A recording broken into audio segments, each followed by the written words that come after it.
How is everybody doing today? And in this video, we are going to talk about our next drip marketing that is coming after Castris and Anaksha.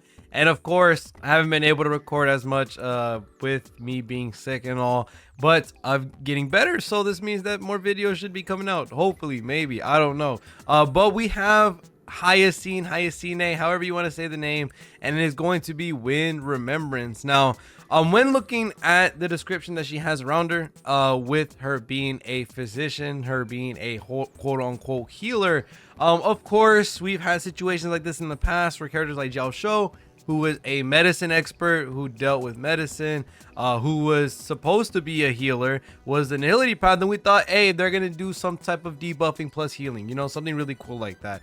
He did not heal at all. So I don't think this is gonna be the same situation realistically.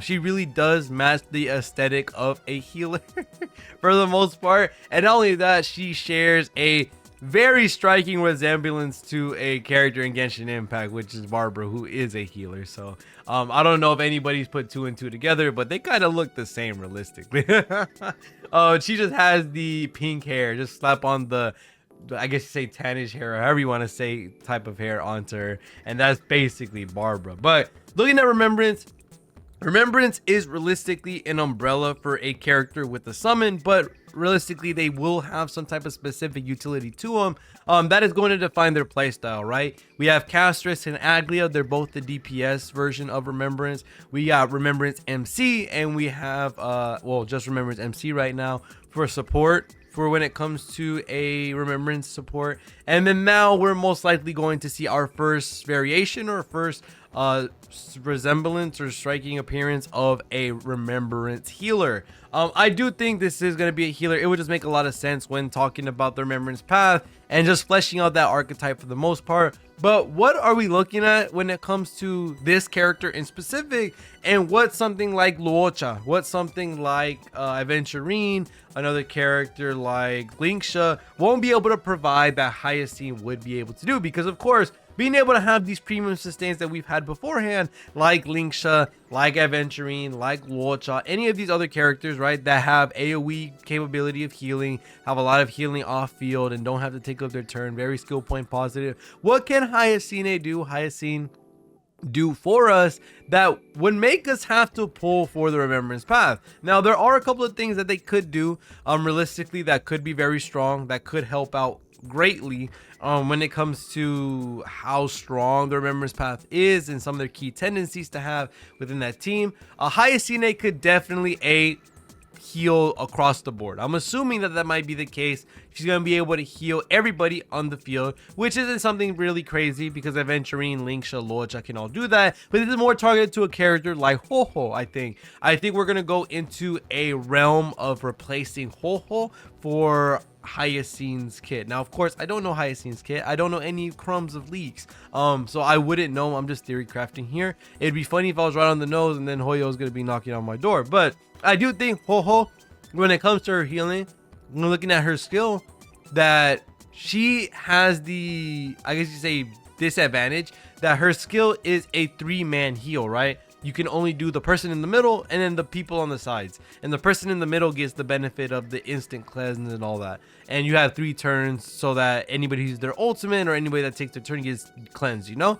And looking at Hyacine, with her being Remembrance, we do know that Remembrance takes up a slot, and this hurts REHOO's performance and healing the whole team, because previously you could do the whole team because it was only 3 characters left and you wouldn't heal REHOO, and that would allow you to just heal the whole team. Now with Remembrance being a thing, there are more characters on field, so it's a little harder to, you know, basically spread out the healing towards everybody else. So I do think Hyacine is going to have some type of AoE healing, and not only that, I do think that she's going to have some type of memo sprite bonuses like crit rate, maybe potentially attack, maybe boost their HP, but I realistically think she is going to boost energy, just because we know so far from Remembrance MC, from Aglia right now, and potentially even Castris in the future, that looking at the characters that are in the Remembrance path, a lot of them are very energy reliant. They have really high energy costs, and it would make sense for a character that specializes in healing, that specializes in the support factor of the game, or helping, you know, the sustainability of your team. We don't just have regular healers in the game anymore, right? They have to have some type of support with them, or some type of defining trait that's almost in another role than just healing.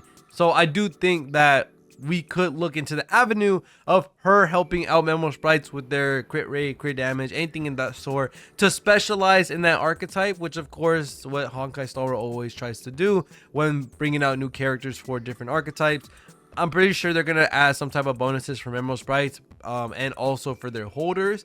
And then not only that, being able to boost the energy on these holders so that they're able to do their, you know, damage a lot faster. They're able to ramp up their speed really quickly, like characters like Aglia, even for characters like Remembrance MC.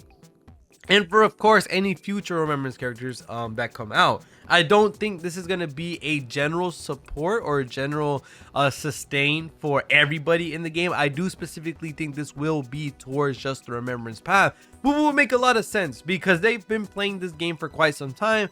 There's just is the factor that some of these characters do eventually cross into different teams. You know how we had Linksha, she's specifically for break, but she's such a good character that she works for follow-up, she works for general sustain, just because of how good she works. Same thing with Aventurine. Aventurine is specifically meant just for follow-ups, but he's pretty good on Acheron's team, he's pretty good on a lot of other teams, just because he's just a really good sustain at the end of the day. And then Ho-Ho, she's just a really good general sustain. So I do think Hyacine, although she can be used for other teams, most likely she's definitely going to specialize and exceed in teams that work off Remembrance and Remembrance only. And I think that will be the only advantage that she will have over characters like Linksha and Aventurine and all these other really powerful sustains that we have in the game. It wouldn't be a must pull by any means, because I think the golden rule of Star Rail still is if you have 2 premium sustains, you're probably good for a super long time. A lot of the characters that have been coming out with Aventurine, Linksha, Locha, and Ho-Ho, all these other characters, they've been doing pretty good. Like, they can sustain. There's not really many things that are going to kill you in this game realistically if you're building your sustains right. And with how much power a lot of these characters have in the game, you're breaking them, you're hurting them, you're going to KO them in a couple turns anyway. And with the amount of excessive healing that we're getting as well, it would just make sense that, you know, Hyacine won't be the highest in priority when it comes to a character that you're going to be pulling out. I think characters that are going to matter the most are going to be characters like Anaxia, characters like Castris, and maybe even whatever's coming after Hyacine, which I'm very excited because it might be Finon, the Kevin XP from Honkai Impact. I'd become heat if he comes next. I'd be super happy. You'll probably hear me freak out, but other than that, that's pretty much going to be it for this video. We do have the Star Rail stream going to be coming out on Friday, if I'm not wrong. I might not be able to record that, sadly, because I will be out for a, I guess you could say, event where EO's at, so that'd be kind of cool if we get to meet him. But other than that, that's probably going to be it. Thank you guys so much for watching. See y'all in the next one, and peace.